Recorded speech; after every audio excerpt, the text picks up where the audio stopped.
Today on Public Eye News, Marquette raises water prices and an underage man uses a comical ID to get into bars. Later in the show, Maya Kurth will take a look at our forecast on a rainy day, and later Mike Banks has a look into the next NMU football game. Hi, I'm Todd Rose. And I'm Joseph Sigourney, and this is Public Eye News.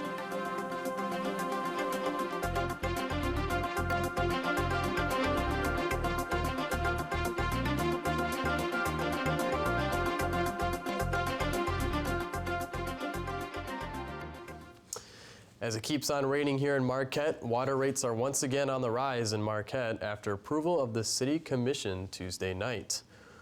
Ordinances were passed for water, sewer, and stormwater rates. The water ordinance passed 6-1 and will raise rates by 12.25%. Sewer rates were passed unanimously and will raise rates by 11.5%. And stormwater rates will increase by 15.25%. Funding from these rate increases will go towards repairing and replacing outdated parts. For all three utilities combined, the average user will see their rates go up by $11.76 a month. The Keweenaw Community Foundation held a special seminar on Tuesday to help those in the financial industry to better navigate tax laws in regards to charitable donations. One of the main points of the presentation was how a recent change in how taxes are filled affected claiming your charitable donations. Since this change in legislation, the amount of households engaging in charitable donations have seen a slight decrease. The Northwoods One-Shot chapter of Buckmasters gathered last night in Iron Mountain for their annual fundraiser event. The event held at the Pine Grove Country Club featured dinner, as well as activities and a silent auction. The proceeds from all three of those go toward helping the group complete their missions of providing food to children in need, as well as organizing a hunting trip for a veteran and a disabled youth. Over 250 people attended the event, which organizers hope raised more than last year's record of $30,000. And I'm sure everyone in attendance is ready for hunting season to get underway next month. A new after-school program has opened up in Hancock thanks to the Salvation Army. The program welcomes all students, kindergarten through 12th grade, and is open Tuesday through Thursday every week of the school year, running 3:30 to 7:30 p.m. Activities for students include open gym, board games, movies, and a plethora of other options. Parents interested in signing their kids up must register them at the Salvation Army office. Recreational marijuana facilities can open as soon as March after a close vote Tuesday night at the Marquette City Commission meeting. Applications for licenses for these facilities will be allowed starting March 2020, but will have stipulations, one being they cannot be residential zoned neighborhoods.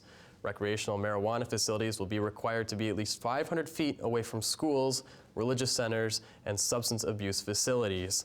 Some citizens and commissioners believe those rules didn't go far enough and wanted buffer zones for parks, playgrounds, and daycares.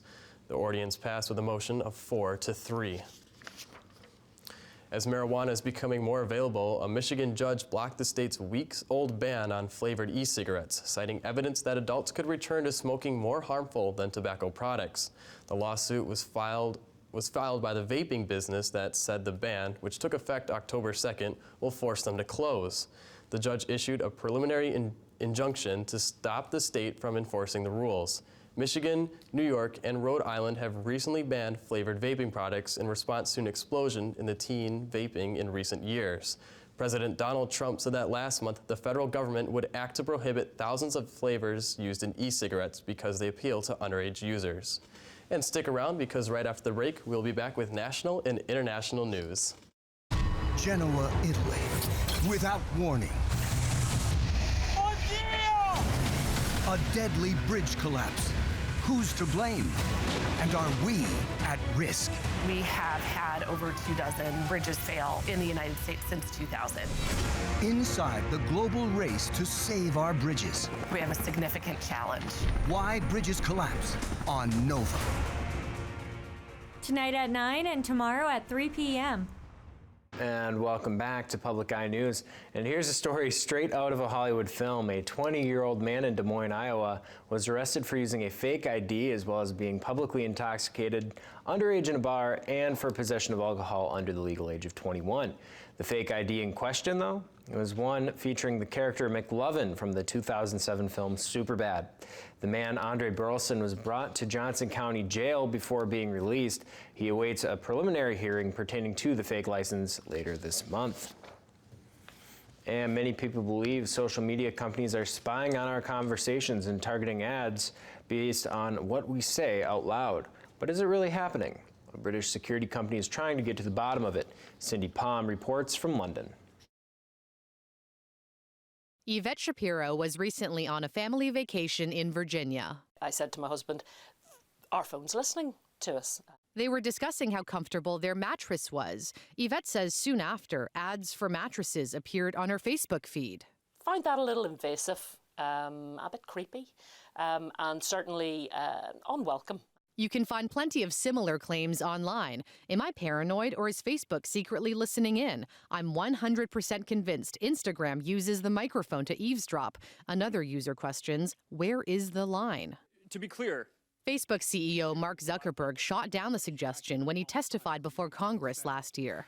Yes or no, does Facebook use audio obtained from mobile devices to enrich personal information about its users?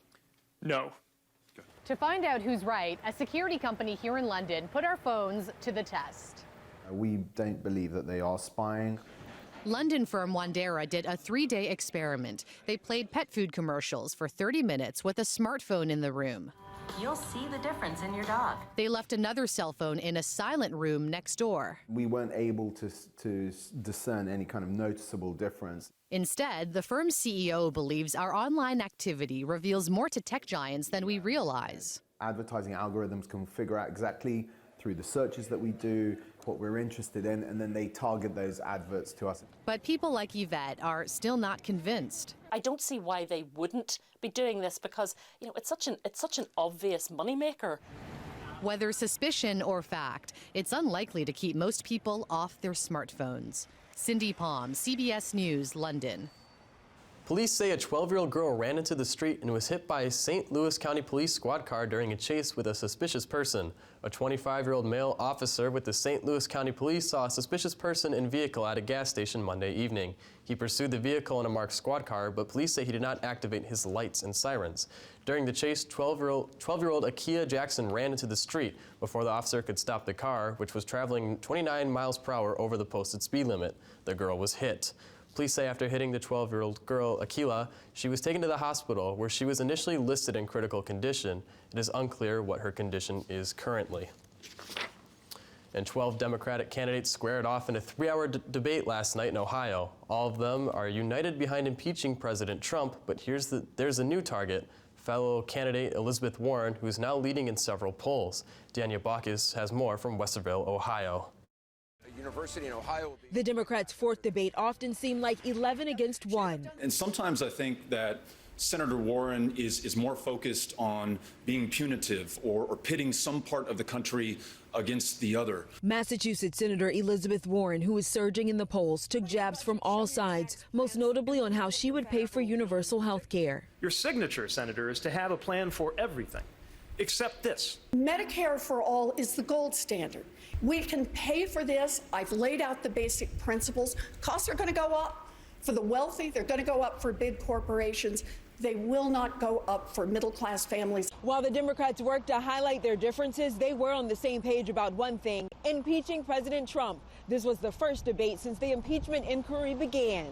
As a former prosecutor, I know a confession when I see it, and he did it in plain sight. The impeachment inquiry stems from the president's push to have Ukraine investigate former Vice President Joe Biden and his son Hunter. Last night, Biden tried to set the record straight. My son did nothing wrong. I did nothing wrong. Democrats also agreed the president's troop withdrawal from Syria was a mistake. Think about how absurd it is that this president is caging kids on the border and effectively letting ISIS prisoners run free. And 78-year-old Vermont Senator Bernie Sanders was back after suffering a heart attack 2 weeks ago. And I just want to thank you from the bottom of my heart. And I'm so happy to be back here with you this evening. After the debate, Sanders scored endorsements from Congresswomen Alexandria Ocasio-Cortez of New York and Ilhan Omar of Minnesota. Dania Baucus, CBS News, Westerville, Ohio. Stay tuned because after the short break, we'll be back with a look at weather and sports. Celebrate the Recording Academy's Lifetime Achievement Awards in music. Dionne Warwick. Thank you. Sam and Dave. Lou Adler. Julio Iglesias. Ashford and Simpsons. Black Sabbath. And more. George Clinton and P-Funk. Don't miss the hit-filled Grammy Salute to Music Legends 2019 on Great Performances. Friday night at 9 on WNMU TV. Hi, I'm Maya Kurth with your weather forecast today. Currently, we're looking at the NMU sky cam. It's cloudy. Classes are winding down for the day. Looking to our current conditions, it's cloudy, 47 degrees, north winds at 22 miles per hour. Barometric pressure is 29.91 inches and rising. This evening, it's going to be cloudy, 40 degrees, north-northwest winds at 15 miles per hour. Tomorrow, also cloudy, high of 45 degrees, and north winds at 11 miles per hour. Looking at the UP on the eastern side of the state, 43 degrees in Sault Ste. Marie, 48 in Manistee, 49 in Escanaba, 50 in Menominee. Moving over to the western side of the state, 47 in Iron Mountain, 42 in Ironwood, 47 in Houghton, and 47 back in Marquette. Pretty cloudy in the UP. Looking ahead, Friday, we're going to have a high of 51 degrees, low of 47, and partly cloudy. Saturday, a high of 56. Low of 43 degrees and scattered showers throughout the day. Sunday, a high of 59, low of 47, and mostly sunny. And although it's been pretty cloudy, hopefully there will be some bright outcomes this weekend for the NMU Wildcats football team. That's true. The Wildcats are getting ready to face the Grand Valley State Lakers this Saturday at home. After a thriller going up against Michigan Tech, ending in another loss, the Wildcats are looking to turn things around and get their second win of the season. Last time these two teams met, Grand Valley dominated, winning 47-14. The Kansas Chiefs are playing the Denver Broncos on Thursday Night Football. The Chiefs look to bounce back after a 2-game losing streak. They are looking for their 5th win of the season. While the Broncos are coming off a 2-game winning streak, they are looking to improve 3-5. The Chiefs were able to get the win last time they played the Broncos, 30-23.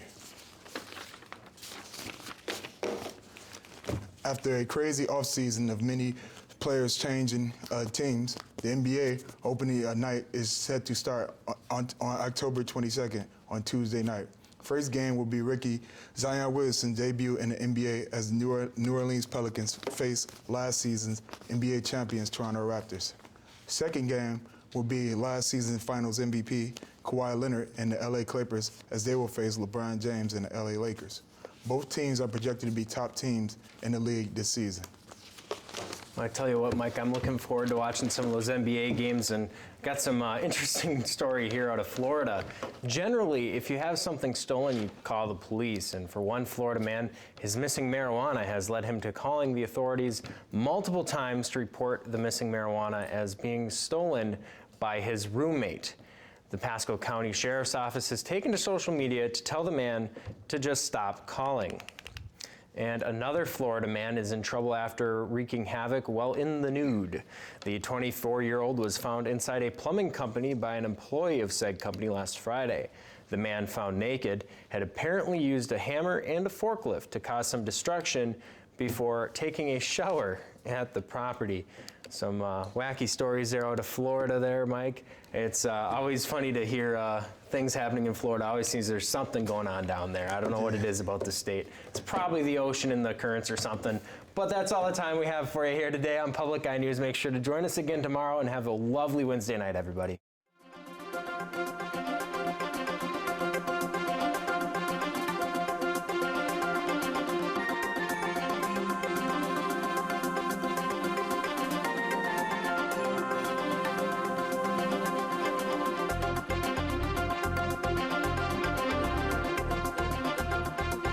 The preceding program was produced in studios located in the Edgar L. Hardin Learning Resources Center by WNMU TV, Northern Michigan University Public Television.